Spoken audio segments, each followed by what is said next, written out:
Our News is brought to you by Alive. Tonight on Our News, could legal action be brewing ahead of the election? The PLP chairman defends the party's major motorcade, and the Sweeting's Key Home project gives Dorian survivors a place to call home.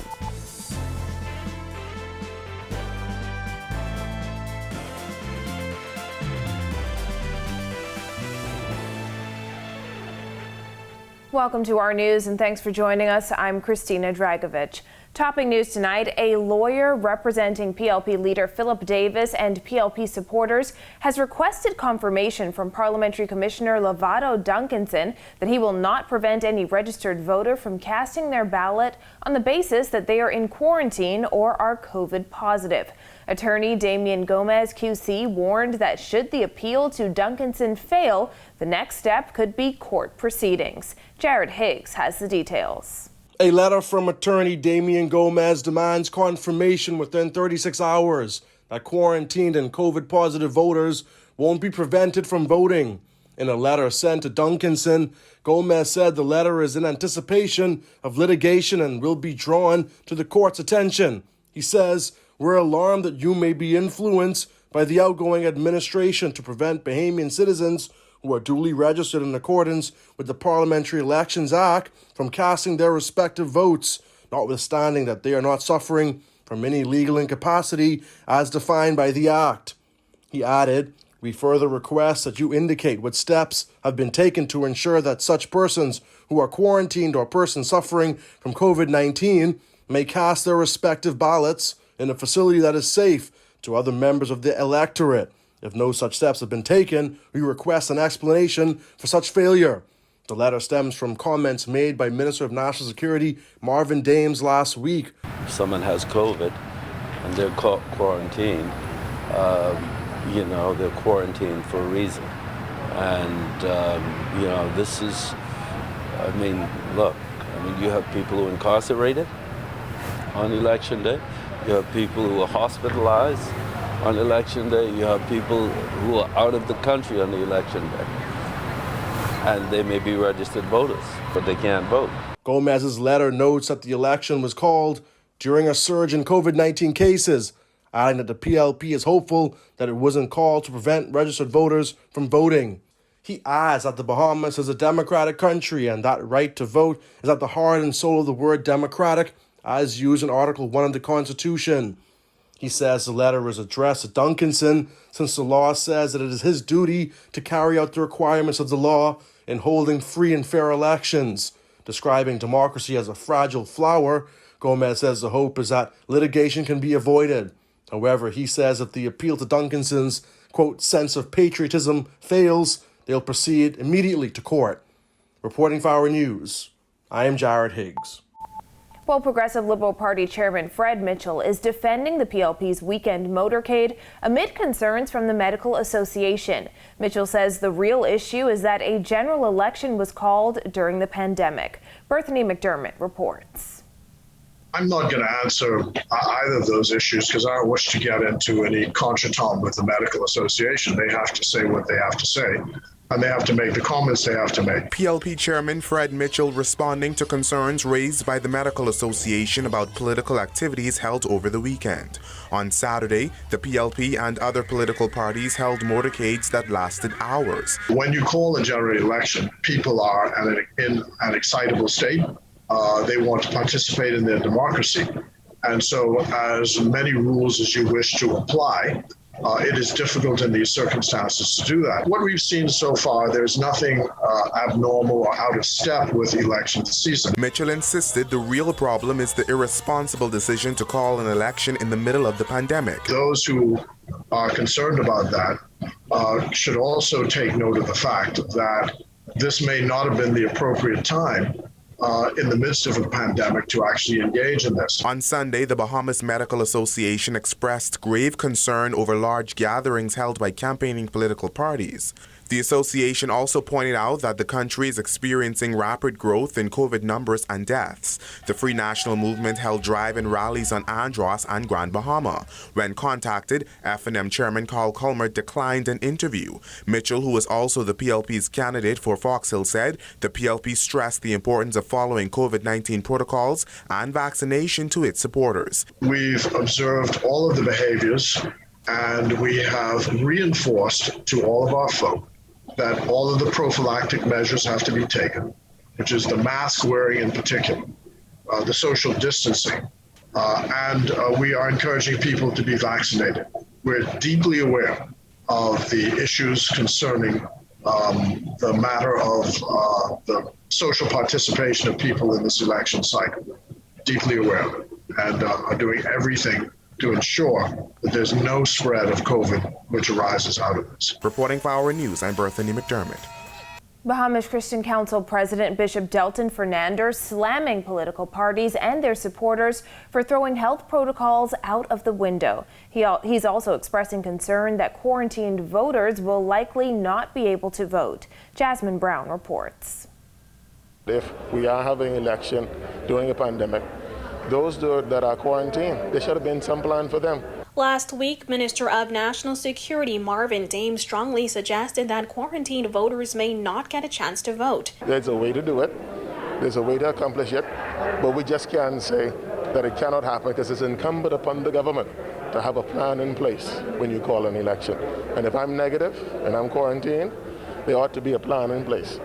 Now, in addition to hitting out at the government over the fact that he says they don't have a plan for quarantine voters, he also slammed both the opposition and the governing party for mass rallies over the weekend.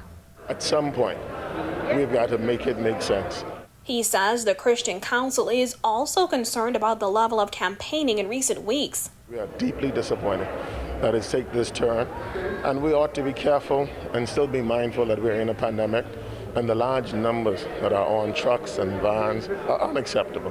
We're doing more harm to ourselves than the good of the democracy we want to sustain in the Bahamas. The Bahamas continues to record a surge in COVID cases, hospitalizations, and deaths. More than 3,500 COVID cases were recorded in August. That's more than any other month so far. While the Free National Movement has been having drive-in rallies, during those rallies, some FNM supporters left their vehicles and mingled in groups. The Progressive Liberal Party had a virtual rally on Saturday night. Although PLP leader Philip Brave Davis chastised the FNM for having drive-in rallies, there were large trucks filled with PLP supporters during motorcades that took place on New Providence on Saturday. Fernandez says it seems the church has to abide by rules that don't apply to political organizations. This is the challenge we've had, that it seemingly the church and the spiritual arm was picked on.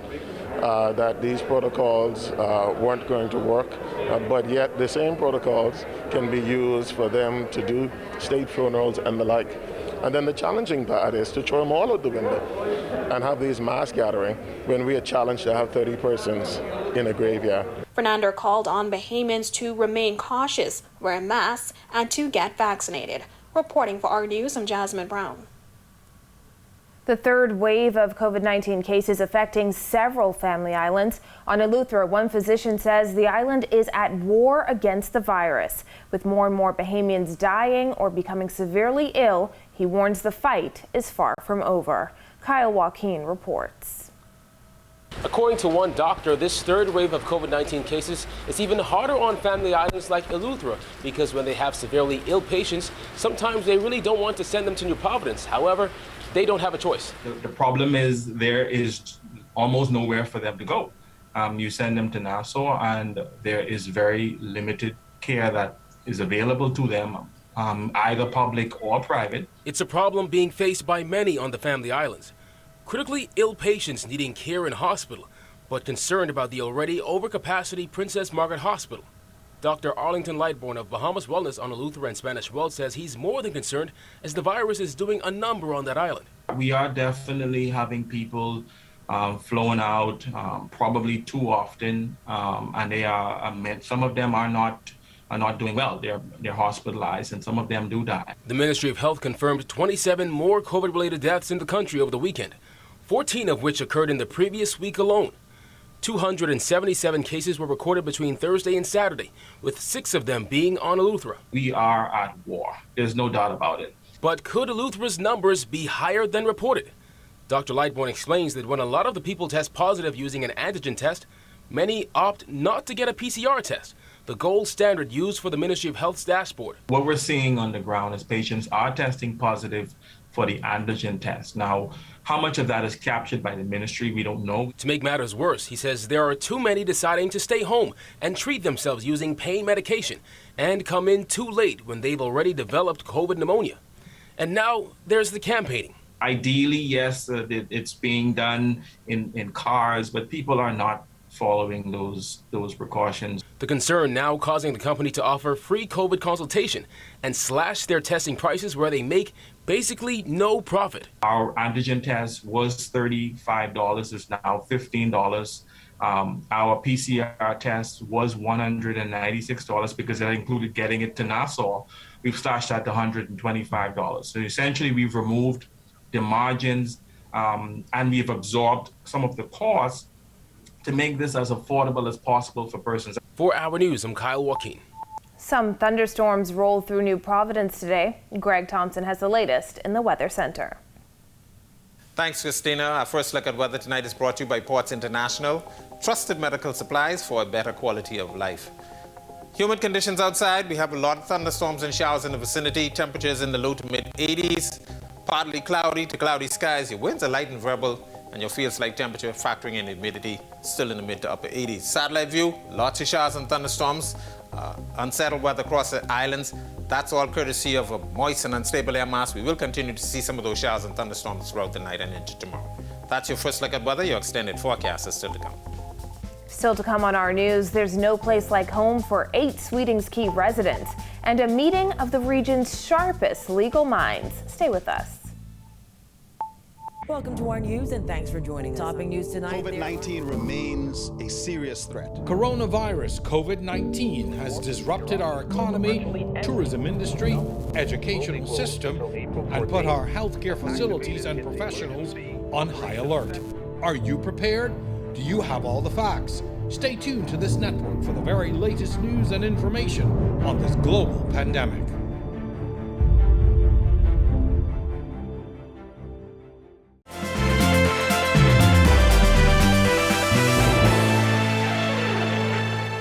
Sweetings Key residents couldn't be more grateful after receiving homes from the Rotary Club and its partners.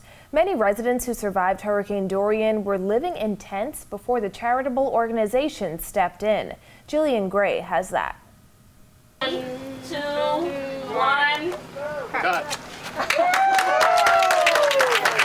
It was a heartwarming day for Nolan Cooper and his family as 2 years after the passage of Dorian, they finally have a permanent home thanks to Rotary and its partners. I have to thank God, and I'd like to especially thank the Rotary Club and whoever was involved with helping me get this house. As he reflected on that monstrous storm, Cooper said it was no ordinary hurricane and he wouldn't want to experience it again. It was a horrific experience for Darren Cooper as well, as he said the nightmare didn't end when the winds died down. Come morning when I wake up and I see how it was. You got to be strong to hold on. Everything was gone. Gone. Nothing to hold on to. Nothing. Everything was gone. The Sweetings Key native said he was waiting on help from the government, but it didn't come. Cooper, who was living in a tent before these organizations stepped in, said he was happy, grateful, and proud of the new home. He added he can't thank Rotary enough for its generous donation. When this house built up, and they tell me, say, you could come in, you could live in it and sleep in it, and get out the rat and infest the tent. The only thing is to come to your mind is, come to your heart is tears, and you're so glad and you're so proud to have something. These people, they work so hard, they try so hard, and build this home here for me. I didn't have this. Who else can do it for me? I'm so glad this home. Every day they come on, I lay down, I just call her out, I just cry. 8 families on Sweetings Key were blessed with homes, bringing the total number of homes Rotary has built to 17. It's been a lot. I thank God for them and the blessing they have sent to Sweetings Key for us. Some of them will still be underneath 10, and back and forward, come and visit and go, because they don't have no way to live. So The Duncombe family had been living in a tent for the last 2 years. Miss Duncombe says she felt proud to be able to turn a key to her own home. To see how proud we are of being our beautiful home and sweet and sweet. Yes, this is the place to be. The TK Foundation and Lyford Key Club Charitable Trust are responsible for funding this project, while insurance management has insured the homes for 1 year. Residents presented plaques to the Rotary Clubs of Grand Bahama, Team Sea Grape, Jimmy Smith, and the TK Foundation, who they say have been a blessing to the small community. Reporting for our news, I'm Jillian Gray. Shifting gears, dozens of lawmakers and lawyers from Commonwealth nations are in town for the Commonwealth Lawyers Association's 2021 conference. The 4-day event is being held at Bahamar. Chief Justice Sir Brian Moree addressed attorneys this morning during the opening ceremony. The Commonwealth Law Association is an important organization engaged in maintaining and promoting the rule of law throughout the Commonwealth. It speaks with a credible and authoritative voice on a wide range of issues within its mandate, and is an influential force for advancing the administration of justice.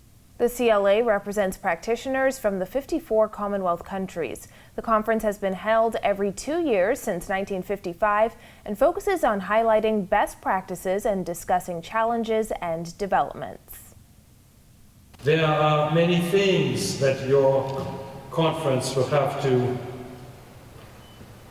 deal with in terms of how you attain all of the laudable goals of this conference in the context of an ongoing global pandemic. It's now time for tonight's Financial Market Minute, brought to you by RF, your local investment bank.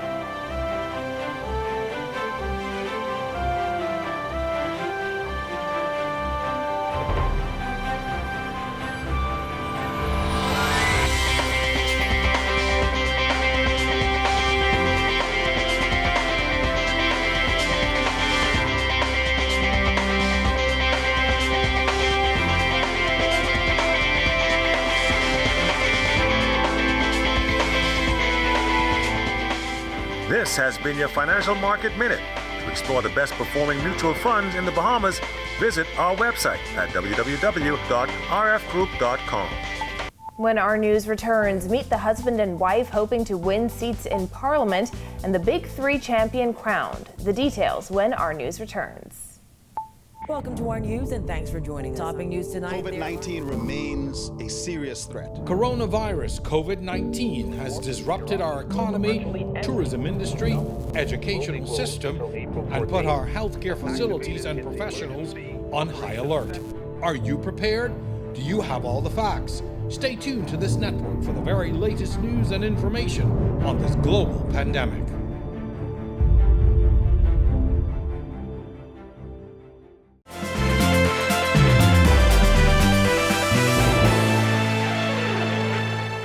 This is our news. Welcome back. A husband and wife are throwing their hats in the race in the next election. They say it's time for a righteous government in Parliament. Bethany McDermott reports. The Seymours call it a divine call. For the first time, a husband and wife duo will be contesting a general election. Righteous Government Movement leader Micklin Seymour and his wife Kathleen Seymour are seeking in the South Beach and North Abaco constituencies, respectively. Both of us are passion-driven, and this is not something that we've just started. This is something we've been doing all our lives. While it's Mr. Seymour's first time running an election, this will be his wife's second time. In 2017, she ran in North Abaco under the BCP party. The couple shot down speculation that their union would impact their ability to operate effectively in Parliament. No, because we believe that it's a divine call of God on our lives to stand now, almost like Abraham and Sarah, to bring a father spiritual type leadership to this country. The high school sweethearts have known each other for 40 years, but were only married for 3. The RGM leader says they're representing the voice of God and declared that it's time for a righteous government. He says before their marital union, they were given a comprehensive economic social plan for the country. We know tourism cannot take us any longer, and the paradigm shift must be where the Bahamian people share in the wealth that and the natural resources that God has given us. So our mandate is to diversify, redirect, broaden the economic base of this country so that the masses can be included in the wealth of this nation. 5 candidates from the RGM will be running in the next general election. Reporting for Our News, I'm Berthany McDermott. In other news, the Big Three crowning a champion over the weekend in a thriller at the Imperial Arena, Atlanta's Paradise Island. Marcellus Hall has that tonight in sports. All right, and thanks a lot. Welcome to our Sports on a Monday, everybody. I'm Marcellus Hall. The Big Three. It's been an interesting league over the last 4 years, and now it's brought its home here to the Bahamas Forge Championship Series. At least this year, it looks as if it's going to be a long-time venture because Big Three Championship turned out to be pretty good this past Saturday at the Imperial Arena. Let's take a look and see exactly how the championship went down. Here we go. The Big Three Championship 2021 from the Bahamas. The three-headed monsters taking on Trilogy. This one a great matchup. Three-headed monsters jumping out. 13-point lead in the first half, but Trilogy, they managed to turn things around in the second. Jared Jack once again playing a big role for his squad as both teams traded baskets back and forth down the stretch. It would be Jack knocking down the Big Three to end it. Trilogy rallies for the victory, 50-45. They claimed the Big Three championship. Jack would finish with 29 points. Teammate Amir Johnson added 10 points, 11 rebounds. Trilogy becomes the first team in Big Three history to win 2 championships after also winning the title back in 2017. Reggie Evans led the three-headed monsters. He had 20 points, 15 rebounds. Rashard Lewis had 13, and Kevin Murphy, he had 12, all coming in the losing cause. So there you have it. Couldn't have asked for more as the Bahamas once again in the spotlight, showcasing the Big Three championship. Things going extremely well. Hoping as they negotiate right now to make this an annual event. We'll see how it does going forward. That's your check on sports. I'm Marcellus Hall. Back to you. Thanks, Marcellus. Still to come, exploring the Garden of Elix. Find out more after this. Welcome to our news and thanks for joining us. Topping news tonight. COVID-19 remains a serious threat. Coronavirus COVID-19 has disrupted our economy, tourism industry, educational system, and put our healthcare facilities and professionals on high alert. Are you prepared? Do you have all the facts? Stay tuned to this network for the very latest news and information on this global pandemic.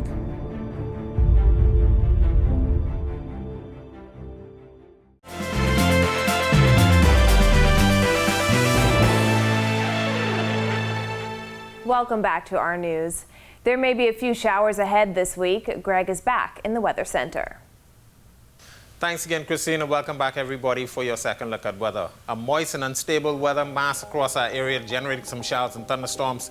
That's being triggered by an upper-level low to the east of the islands. Over the next couple of days, we will continue to see a disturbed pattern across the area, so showers and thunderstorms will be in your forecast before things clear out. Into the Gulf of Mexico, the National Hurricane Center watching that area, but giving it now a 0% chance for formation. Continuing to move towards the north, should move into the Florida Panhandle and the Gulf Coast over the next couple of days. Then we have powerful Hurricane Larry, which is now a Category 3 with 120-mile-per-hour winds. Continuing to move towards the northwest, should pass just to the east of Bermuda over the next couple of days and into the northern Atlantic, where it is expected to weaken over the course of the remainder of the week. Of course, the rest of the tropics remaining quiet, and that's the way we like it. Boating forecast for the northwest and central Bahamas tonight through tomorrow. Your winds will be light and variable. Seas will be running less than 3 feet. Gusty winds and high seas can be expected in showers and thunderstorms. While in the southeast Bahamas and northeast to east flow at 10 to 15 knot, seas will be running 2 to 4 feet over the ocean.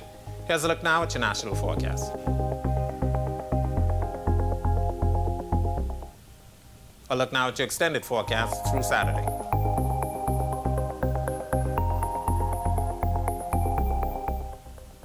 That's a look at our weather. Make it a safe night, everybody. Back to you, Christina. Thanks, Greg. Well, style met sophistication over the weekend as the Cove at Atlantis celebrated the Garden of Elix with 2 spectacular events. Kyle Joaquin has that. From a speakeasy event at Sea Glass to another one here at the pool the next day, the Absolute Elix event here at the Cove was one to remember. We want to completely embrace all of our Cove guests and show them that this is what being a Cove guest is all about. It was the chill, upscale sophistication at Sea Glass at the Cove that took your breath away. Greeted by a golden goddess as you walked in, the Cove Elixir Speakeasy event came with all the smooth vibes the Absolute Elixir and the Cove are known for. We wanted to do a series of these all summer long, and after COVID-19 had shut us down in 2020, we really put a plan together that we were going to bring this to life. And what a perfect end to summer it was. Celebrating Labor Day weekend, Cove guests got to wind down Friday night, then do it all again Saturday, but outdoors at the Cove pool. Today you walk in and you walk in this beautiful flower garden. All those thought processes, all those elements, all went into thought and consideration, and it had to be perfect. This has been worked on for over a month and a half. Featuring a poolside fashion show by Bahamian designer Theodore Elliott and Bahama handprints, with the plush aura of the Cove pool as the backdrop. The day in the sun brought out absolute high-end relaxation. The fashion show that Theodore put on was unbelievable. I mean, him just being a Bahamian and being able to perform at that level made me very proud. I'm so happy that we were able to align that. The event is one in a series the Cove is looking to host every year now. As for what they hope guests take away, what I want them to take away is basically when can I book my next vacation? And that's, very simple. For Our News, I'm Kyle Joaquin. Thanks, Kyle, and thank you for joining us for our news tonight. On behalf of the entire team, I'm Christina Dragovich. We'll see you right back here tomorrow night. Have a beautiful evening, Bahamas.